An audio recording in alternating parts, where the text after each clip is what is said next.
So when you decide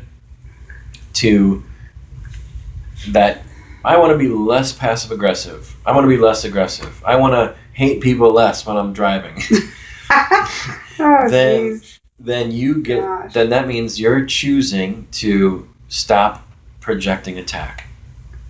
You're choosing to stop making the other people wrong, and therefore making yourself wrong, right? You're choosing to I used to think that is the opposite. I used to think everybody else is wrong, then I'm right. right, and that is impossible. Now that's a normal belief. Right. That is a normal belief. They're wrong, I'm right. Right. Exactly. But it is impossible. It's psychologically impossible to make somebody else wrong and you be right. Why? Because you own it before you can project it. Right. So then you're wrong. So then you're wrong. You're right, because anytime I'm angry, anytime I'm in judgment, anytime I'm angry, I'm wrong. Period. Wrong meaning we don't want to go down the angry judgment path, right? Exactly. It's not about right, wrong. It's I'm wrong because I'm letting myself get angry. Right. And I don't want to be angry, and they don't deserve to be attacked, and neither do I. You know what I'm saying? And maybe you are accurate. Maybe you are right because you have the facts and you know. But why not let that go? Because I want them to know what's right. Do they care when you tell them? Somewhat. Somewhat? Well then, why not just accept the fact that they have an opinion, and whether they're right or not doesn't matter? I have a hard time with that. I'll admit it. I have a hard time with that. That just bothers me. I don't like that. And it's hard. It can be hard. It can be hard. I really want to tell people the right thing if it will help them, but I also don't want to make them wrong. Right. If you can help somebody to see the right way without making them wrong, then you're on to something good. That's a good thing. But I will say this too: the need to be right totally like that. Is attack. Needing to be right is attack. Yeah, I'm that way. Yeah. So I'm aware of it. At least I know. Yeah, of course you are. Of course you are. So if you want to work on it, you can practice biting your lip when other people are saying something and you're having that need. Now, if somebody asks your opinion, hey, what do you think about that? That's different. Then they're wanting to know the right way.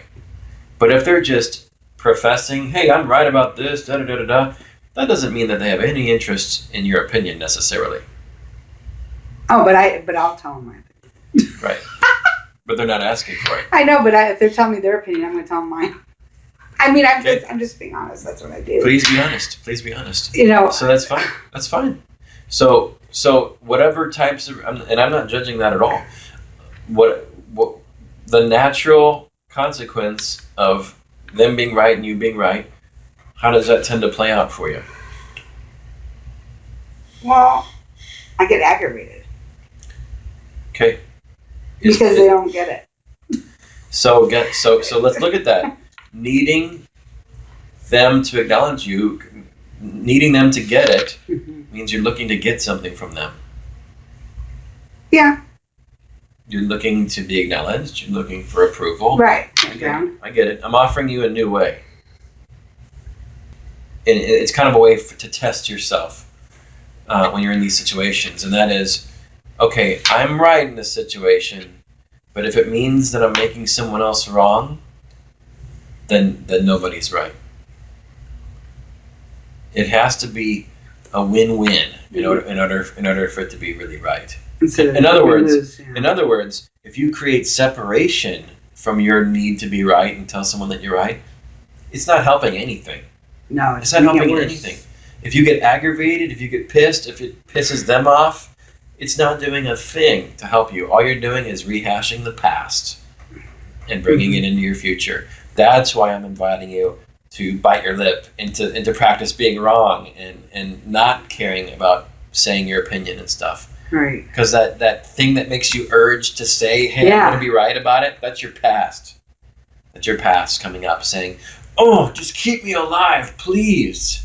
And then I'll get my little morsel of approval, and then I can keep playing this out. But it's really not going to do anything. It's not going to help at all. It used to make me feel good when my dad would say that. It leads to aggravation now. But because nobody else does it besides my dad did it. Nobody else does that. It's not working out for you anymore. It did though, and that's why I do it. It was only approval, and there are better ways.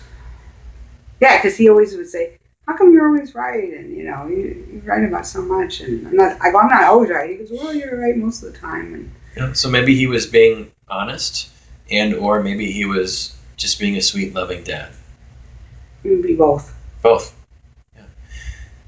That's not how you interface with the world to get loved.